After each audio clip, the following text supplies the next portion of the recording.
Hi there, my name is Bryn. This is originally something that I did for my university. I had to do a research paper on momentum in video games. Well, it was more like a research in its own, not just a research paper. Through the process, I developed a video game called Tilt, which you may or may not play. There is going to be a link to everything, including the game that I'm talking about in this presentation, in the description of the video. So feel free to check things out. It is accompanied by a research paper, which I would consider work in progress, even though it has been graded already. Hopefully, I can publish it in a journal at one point. But without further ado, let's get into momentum in video games. So, momentum in video games is an interesting topic because almost every single game has something that is moving, and almost every single game has us controlling some sort of an avatar, and we are moving that avatar around. There is, however, very little research done about how momentum can actually be used as a mechanic, as the main ingredient of a video game. And this is what this research has been focused about. However, it was an experimental research process. The method that I was using was essentially that I was making a video game, then experimenting with this video game. I was giving it to people to playtest it, and then changing it based on their reactions in the playtesting. And then also we were doing research that was based around what was already thought of on this topic, what was already written on this topic, whether that is academic material or whether that is like completely like practitioner advice that was given out on the internet from one game developer to another, or even from game fans. This was like a self-fulfilling loop because making something, experimenting with, and researching something all filled into each other, right? Like seeing reactions from people when we were playtesting things gave us ideas for what we could research, and researching things gave us ideas for what we could make, right? So this was just like a self-fulfilling loop in a way. However, when it comes to actual research, I find it extremely interesting that there is some research done on the topic of movement, but very few of those research topics, articles, papers actually deal with movement as a main game mechanic. What I did find interesting though was Steven Swing's Game Feel book, which talks about the feeling of playing a video game and how to make a video game feel nicer to play. And while he focuses on the affect, like the visceral feeling that we have of controlling a character that is moving around, there is a specific set of words that he uses in his book that I really like. He says that there is a possibility space inside of a move set that a player can achieve, right? So essentially suggesting that video games should encourage players to explore the move set that their character has, and in ways that their player can move. And this is kind of like the first hint of how I believe like a movement-based video game should try to encourage the player, or like should use in what way a video game like that should use its mechanics. The second thing that was interesting was Tim Rogers' Sticky Friction. This is a great monolithic article that was written for Kotaku in 2011, where Tim Rogers goes on and on and on and on about the different types of friction that exist inside of video game. Essentially, he's talking about the way that a game feels, right? Again, it's game feel as a topic. However, what is interesting about this is that he lists like 20 different kinds of friction that he believes exist, and all of those originate simply from a character moving on the screen. So the fun part of that, or the interesting part of that, is that we can actually see that people do feel a difference when it comes to controlling characters, depending on how the movement set is programmed and how it's implemented inside of the game. The last interesting article of research that was already done on this topic was Martin Pickelmeyer's, Fasterholz, and Holmsgaard's research paper about jumping in platformers. They look at three different platformers: Super Meat Boy, Celeste, no, sorry, Super Meat Boy, Super Mario Bros, and Limbo, and they conclude that, well, jumps in those games are different. Who would have guessed it, right? But the interesting part of it is in the conclusion, where they write that all of these jumps actually accommodate for the level design and for the design decisions that were made when creating those games. In Super Meat Boy, you can stop in an instant. That is why the jump there is very long, very slippery, but you have a lot of air control. in Super Mario Bros., you are supposed to be landing on things, right? So that is why Super Mario has a rather medium terminal velocity, and the jump is more focused on falling down, being like a short jump rather than a long jump. Whereas the jump in Limbo is just there to create atmosphere. It does a very short jump that is made that way to make you feel helpless. So that is kind of like the closest thing that we actually have of research where we're talking about movement and how to use movement as a game mechanic, right? And we could boil down that conclusion into just saying, well, make the movement set that you want the player to use, right? Or like that is appropriate for the levels that you want to create, which is still not like a lot of research on movement in video games. Now, what I'm gonna talk about here, or the next thing that I'll do, is give you a few examples of games that do use movement as a main mechanic, as a way of like encouraging the player to explore the game. We will start off with something analog and work our way towards digital games.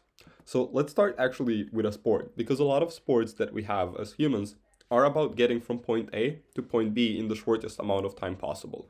And I would argue that all of those sports are games about momentum. But let's look at slalom skiing, because it's a great example of this, right? Again, we have a track with a starting point and an end point, and there are intermediate goals while you're going from the start to the end. You need to be able to pass through the gates and then get to the other gates that are on the other side of the track. So if you go through the gates on the right side, you will need to go to the gates on the left side next. What is interesting about this is that, yeah, obviously you need to get down as soon as possible. You need to be as fast as possible. The fastest time wins. But the interesting part is that the faster you're going, because of the gravitational pull and because of like how turning works and manipulating your momentum here works, you will not be able to take a full turn. You will not be able to take a full turn as fast as in a shortest amount of time when you're the fastest. The faster you go, the longer it takes you to take a turn, and the more distance you will also travel during that time, right? So you might not be able to take a sharp turn. So in the end, skiers are faced with this like tug of war dilemma where they have to pull and push and back off with speed. They have to balance it so that it is at the precisely correct point where they can still take turns, but they're fast, right? And then they have like these spaces where they don't take turns when they're just traveling from one gate to another, where they can try speeding up. So the game is about manipulating momentum, because it is about not just about going as fast as possible, but also about being able to control your momentum and have it be at the set speed, at the desired speed when you reach the gates. Let's look at something closer to video games, but still not exactly video games. Pinball. Pinball is still a game that is bound to the laws of gravity, right? It is still something that is happening in the real world.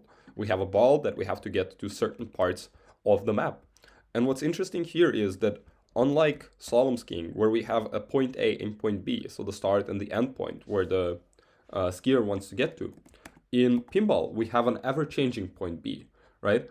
The pinball machines tell you, oh, you should go to the top left corner because that's where you get extra points, or you should go to the top right corner because that's where you get extra points. Now, it is set on a timer, or when you trigger something, that's when the conditions change. So it's trying to send you to different locations. What's also interesting here is that we have different parts of the environment inside of the pinball machine that are changing and manipulating the momentum of the ball. So it's not just you with the levers at the bottom that's trying to manipulate the ball. There's also things like the slingshots on the very sides, right? Those, for example, when you hit them, are going to slingshot your ball to the other side. This can be bad for you, or you can use it to your own advantage if you know how the manipulation of how the momentum of the ball will be manipulated. So a skilled player might shoot a ball into a slingshot, which will then slingshot it to the other side, where there happens to be like an extra point modifier right now. So again, just like in slalom skiing, we have a game where we are encouraged to go from point A to point B, except point B is changing most of the time, right? And additionally to that, there are things in the environment that are going to change your ball's momentum. So you need to know how this works, like how the manipulation will occur, if you want to be able to control the ball well. Now let's go into the realm of digital games. Before we start with an example in the realm of digital games that is what I believe a game about momentum, I want to present to you this like two-axis classification of momentum in of momentum and movement in digital video games. The middle axis, right, so like real to fiction, is showing us how real the movement simulation is, how close to reality it is. Like, is it trying to simulate something that we have in real world, or is it trying to create something completely abstract that we have no real life equivalent of? And then we also have the scale of simple to complex, and this scale is a scale of how many factors there are in the movement system. So the more complex, the more things we have that are actually affecting the momentum of the given avatar, the more complex the system is. The less we have, the more simpler it is. For example, in real world, we have a lot of things that are affecting our speeds, whether that's like the energy we're inputting into the moving thing, whether that's air friction, whether that's just like drag that's happening, right? Like there's a lot of like physics properties that affect the speed. Inside of a video game, we could omit a lot of this. We could simply say air friction doesn't exist, drag doesn't exist. There is just a top speed that you can reach, and that is it, right? So that would make for a simpler system. If we look as an example of a complex game, that would be Microsoft Flight Simulator. It is a complex game that is trying to emulate real world movement systems, right? There are a lot of different knobs that you have. There are a lot of different factors that are affecting your aircraft speed and movement and momentum in general. And still, it is trying to simulate something that exists in the real world. And it is trying to simulate that as accurately as possible, while still being playable as a game, obviously. If we look at the other side of the spectrum of still something that is like rather realistic, we would have GTA.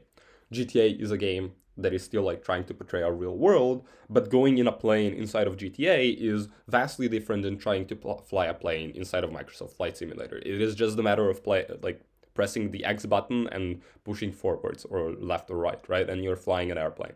It is not that simple in Microsoft Flight Simulator. If we look at something abstract or fictional, that would be Pac-Man. Pac-Man is a fictional but a simple game, right? It is trying to simulate a movement system that doesn't exist in the real world.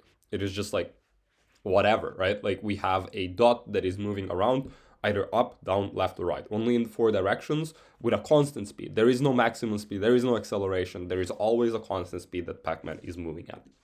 And the game that we're going to take a look at as an example of a video game that is about momentum is It Girl. It Girl is actually a Pac-Man-like.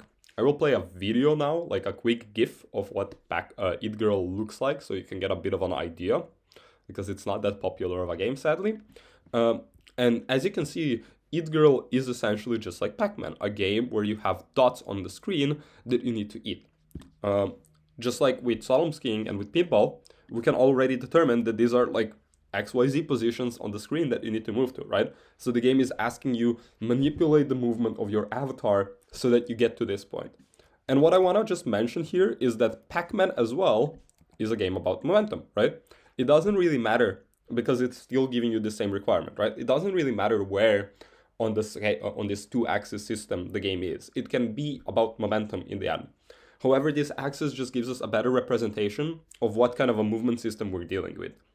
And I do believe that like the more complex the movement system is, the more, I don't want to say interesting, let's say the more intricate you can get with like the possibility space of the movement that you have inside of the game. The more you have more possibility space, the more complex the movement system can be, right? Because that's when you're allowing for more different variations inside of movement. Anyway, It Girl, you're eating dots. You need to get to different points in the map to eat dots. What's interesting about It Girl, though, is that if you keep going in one direction, you're going to increase speed. And the faster your speed is, the faster you're going, the faster you're completing the game. But also, there are some requirements for you. For example, there are crates on the map, like this one here. And if you want to be able to break that crate, you need to have a certain amount of speed. So you are required at certain points to be at a top speed to be able to progress. And if you take a bad turn, if you turn to the left while you're going to the right, you will lose some of your speed. So the game is like actively trying to encourage you to speed up because that's how you can pass certain gates. And it has a mechanic that is decelerating your speed, right? So it's giving you complexity inside of the movement system. There is also precise control, just besides just like this acceleration that It Girl has, where unlike Pac-Man, at any point you could press spacebar and your character would stop. This is because the game is about like being and not being at certain positions, right? You want to eat the dots, but you don't want the ghosts to eat you. Sometimes you want to stop. And that's why the developer gives you the tool to stop at any point that you can let the ghost pass on its path wherever it's going, right? Again, this is very similar to what P. Fasterhold and Holmesgard concluded in their paper about jumping, right? The developer gives you the tools, like designs the tools for you, the player, that fit the level, that fit the game structure that you have, right? It Girl has moving enemies that you want to avoid, therefore we give you the ability to stop. Now, let's talk about making tilt. Again, I'm gonna play a short clip here of just like a video of how tilt looks like. What was interesting about tilt is that we decided to go and make a few decisions, especially when it comes to the moveset, to create something that was interesting. On the 2-axis scale, I would put tilt somewhere towards complex and very down on the fictional part, right? It is an extremely fictional movement set. It has a very novel moveset. You have 2 buttons. When you press the left button, you push down the left wing, you go forwards and to the left. When you push down the right button, you go forwards and to the right. So there is no way for you to go straight in this game. You will always be curving either to the left or to the right. This is complemented then with 2 alternative movement abilities. One of them being a boost that boosts you into the direction you're going for a very short period of time. And then you lose the charge of that boost and you need to recharge it. And to recharge it, you need to drift. And when you're drifting, you're essentially going on the path that the map has determined for you from start to finish, right? You're basically flowing towards the exit. However, your ship is rotating around without changing the momentum. And when you release spacebar, you're going to snap to whatever direction you were already going before. I hope I'll put like clips of this because I'm not sure how understandable it is without the context of the game. Regardless, these are just like the way that we designed the movement system, right? The way that where we positioned tilt, and we positioned it somewhere here, right? Like somewhere between, like to the right of It Girl, essentially. A bit more complex, but still extremely fictional. However, this is not what makes tilt about momentum. What makes tilt about momentum is the simple idea of having an A and B point that you need to reach, right? Like just, again, like in slalom skiing, having this start and end point inside of the level where you need to go and making it about speed, and that being the main obstacle, right? Like there is no requirement for you to like kill enemies or collect things or whatever, right? It's just like go from point A to point B. That is why it is about momentum, because then it challenges you, the player, to get to that point as soon as possible. It has the same property that skiing has, where the faster you're going, your turning speed doesn't scale with your speed. So you will need to be able to take turns. And sometimes you will want to go a bit slower so that you can make a good turn. However, there is a very important distinction inside of tilt, which is the fact that there are no walls. There is nothing stopping you from going outside of the track.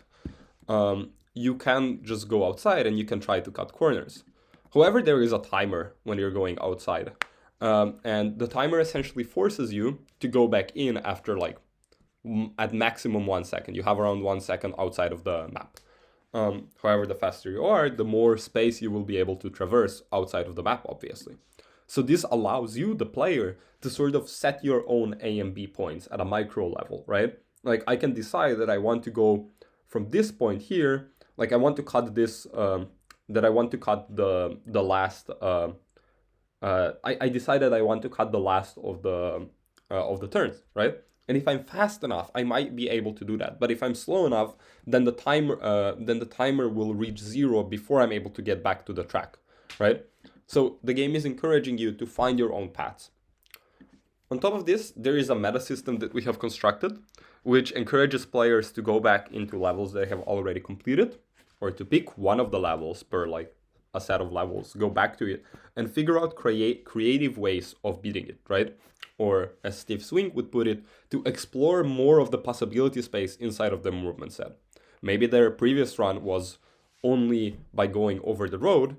Now it's time to explore how the moveset would work if they go outside of the road. The way that we achieve this is that all of the levels inside of a level set share a timer. Let's say that you have 60 seconds to complete like the 4 circles, outlined circles that you see on this picture.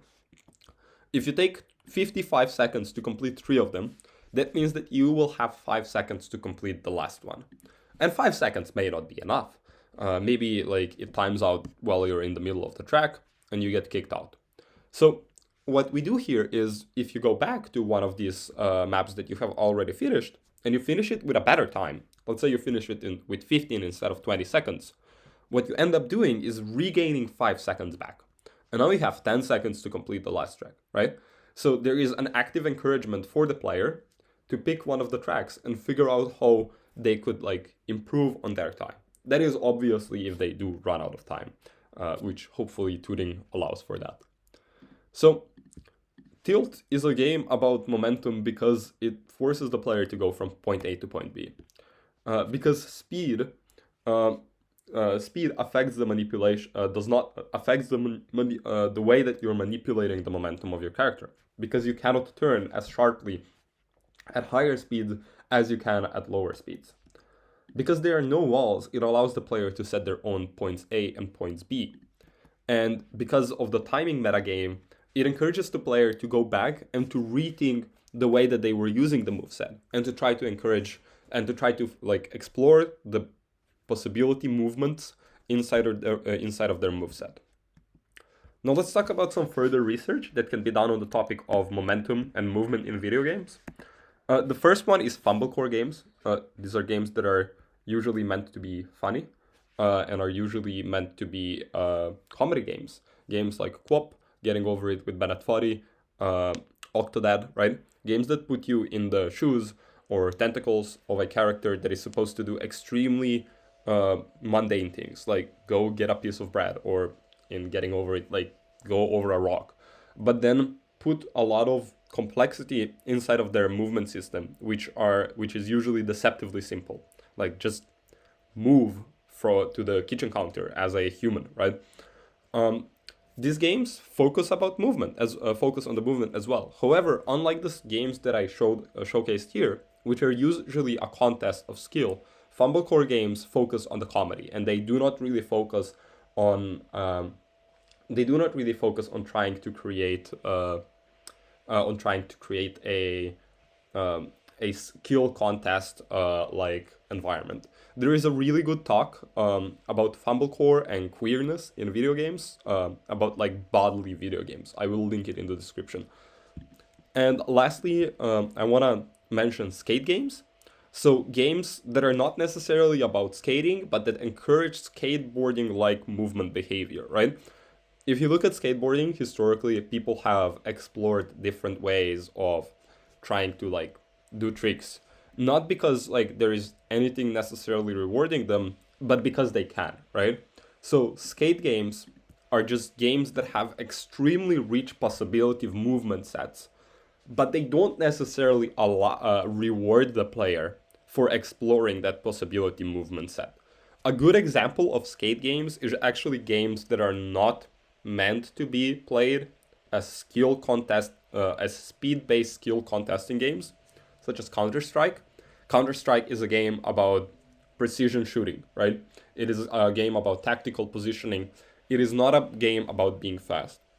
However, because of the way that the movement set inside of CSGO is created, people have made maps that are about speed contesting, right? Surfing maps in CSGO are about exploring the way that gravity and movement inside of CSGO works. And for example, and it's like rewarding players that learn this skill, which the game never originally promotes. Another example of this, which is less focused on movement, would be no-scoping in Call of Duty games. It is something that like is in no way, shape, or form rewarded or encouraged by the game itself. It is a very inefficient way of using a sniper rifle. However, it looks impressive, right? It is within the possibility space of what you can do, and it looks extremely impressive. However, it is incredibly inefficient. But some players choose to get as good as possible at this because of the fact that it looks extremely impressive.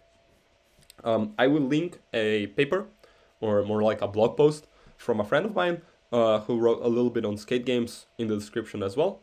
And you can read more about that there. It's an interesting topic that concerns not necessarily just movement, but more like move and ability sets that we have inside of games. So yeah, that's it. I would like to just thank Drokan, who has been working and mentoring me on this project, and has been my collaborator. He developed a lot of the tools that Tilt was made in, and was kind of like the light post that was double checking my design decisions all the time. I would also like to thank Martin Pickelmeyer, who was my mentor for this research paper at the IT University of Copenhagen. And lastly, you can follow me on Twitter because I'm still making Tilt, and hopefully it's going to be online online on Steam and on Newgrounds as soon as possible. There's also my website. Where is it? Oh, there. You can there we go. You can check it out. I have some blog posts written there. My paper will probably also be hosted there. Thank you so much for listening. I'll see you around.